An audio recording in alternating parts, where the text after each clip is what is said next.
All right, welcome. Today we are diving into a 2,000-year-old cold case straight from the pages of the Talmud. Seriously, it's this incredible mystery that kicks off with just one single confusing line of text, but it unravels into this absolute masterclass in logic. Let's get right into it. So here's the hook. An ancient source, a Baraita, just casually makes this comment that while the tabernacle, the portable sanctuary, was set up in a place called Shiloh, something was off. It says there were only 2 holy camps instead of the usual 3. Now this is a statement that seems to just fly in the face of everything we know about how the sanctuary was supposed to work. So what on earth happened? Did an entire camp just disappear? Okay, to solve this, we first need to understand the ground rules. Because back in the wilderness, the entire Israelite nation was organized into these very specific camps around the sanctuary, and the whole setup was governed by incredibly precise laws of ritual purity. And this table lays out the blueprint. Think of it like 3 concentric circles. Dead center, you have the camp of the divine presence. That's the tabernacle itself.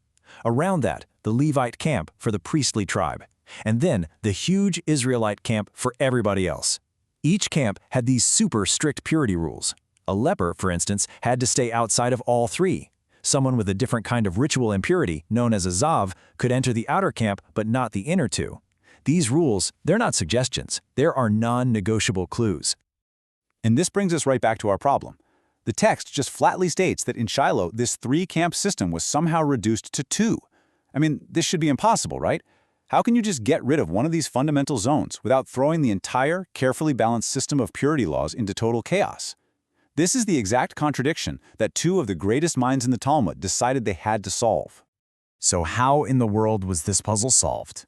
Well, our investigators are 2 sages, Rabba and Rava, and they don't have any forensic evidence, no witnesses. Their only tool is pure, razor-sharp logic.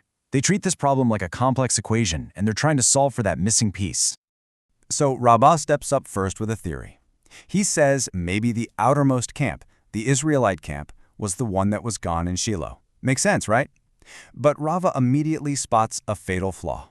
If there's no Israelite camp, where do people with that zav impurity go? They'd get pushed outside the Levite camp right into the same area as lepers, and that breaks a primary rule.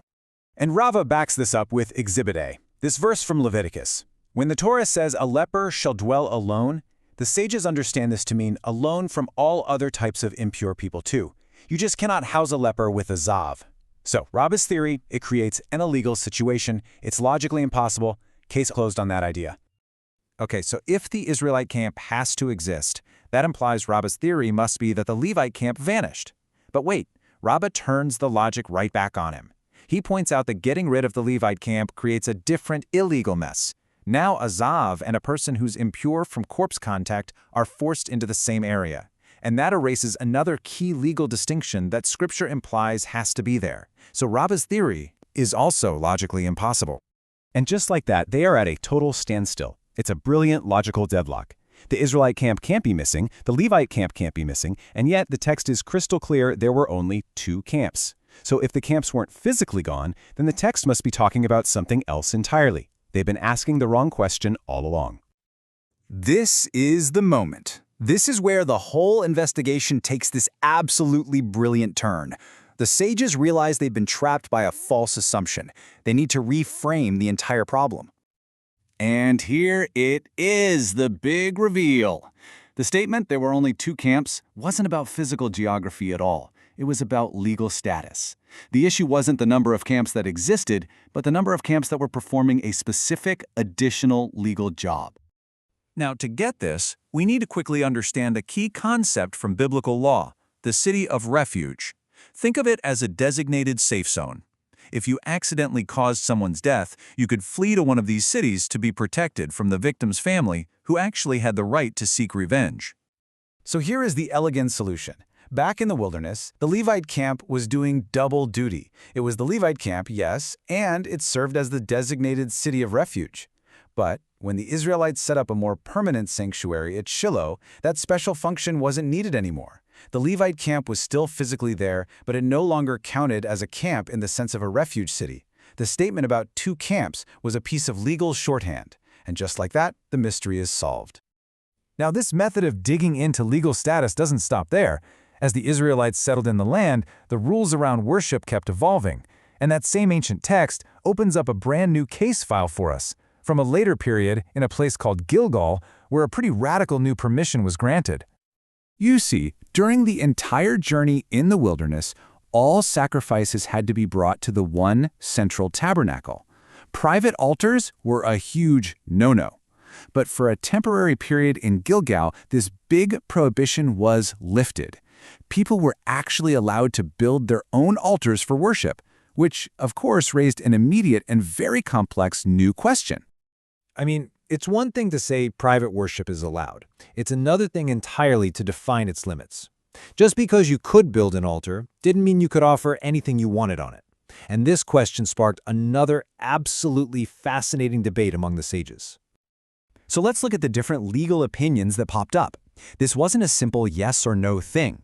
It required parsing the very nature of different kinds of offerings to figure out what belonged at a private altar versus what had to stay at the central public sanctuary.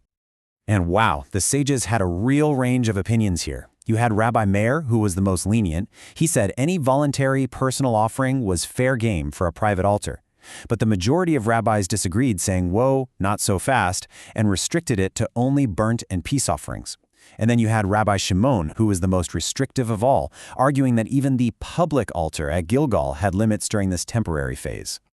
Now, these weren't just random opinions. The sages were all operating based on these deep legal principles. They were debating really fundamental distinctions. Is an offering voluntary or is it compulsory? Does it belong to an individual or to the community as a whole? Is it tied to a specific time, like a holiday, or not? Each one of their opinions was just a logical extension of how they answered these core questions. And that brings us to the end of this journey.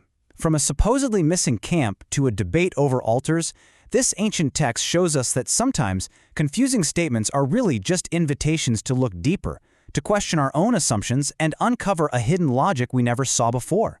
It kind of leaves us with a question, doesn't it? What rules or systems in our own world do we just accept without ever seeing the complex story and reasoning that's hiding just beneath the surface? Thanks for digging into it with us.